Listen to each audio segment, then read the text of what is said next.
मटर करके केटूरा मल्ला लाइन मारा थे केटूरा मल्ला आँखी मारा थे केटूरा मल्ला लाइन मारा थे केटूरा मल्ला आँखी मारा थे।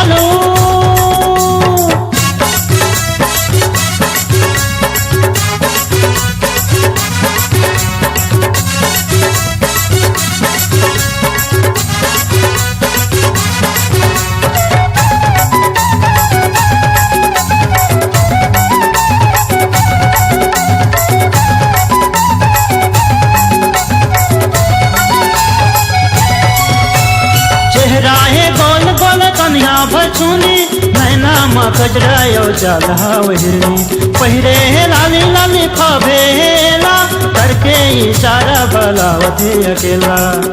उम्र हावे 16-17 यहाँ हो गए है खतरा उम्र हावे 16-17 यहाँ हो गए है खतरा। देखो मुझे हंसते केटूरा मल्ला लाइन मारा थे केटूरा मल्ला गोटी मारा थे केटूरा मल्ला आँखी मारा थे केटूरा मल्ला गोटी मारा थे। दूरी हो गए चालू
गजरा पैरी झमकावत रहेंगे हवे बहुत नखरा।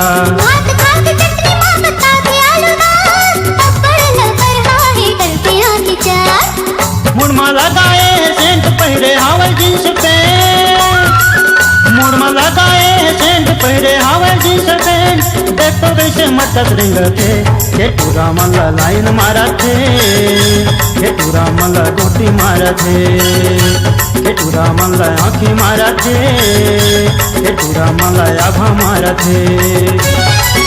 दूरी हो गए चालू दूरी हो गए चालू और खाते आलू।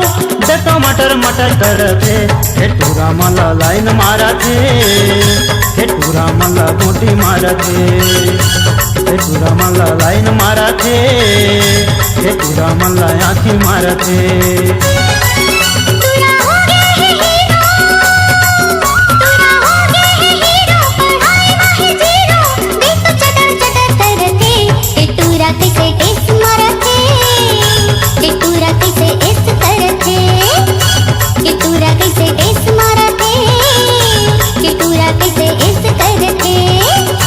केटूरा मल्ला लाइन मारा थे केटूरा मल्ला गोटी मारा थे केटूरा मल्ला आँखी मारा थे केटूरा मल्ला आभा मारा थे। अगर आप अपनी आवाज को एक नया आयाम देना चाहते हैं तो चले आइए मल्टी ट्रैक डिजिटल रिकॉर्डिंग के लिए संपर्क करें HK म्यूजिक कंपनी, कोटा डबरी, चांपा, छत्तीसगढ़। मोबाइल नंबर है 9329238487 और 8085380383।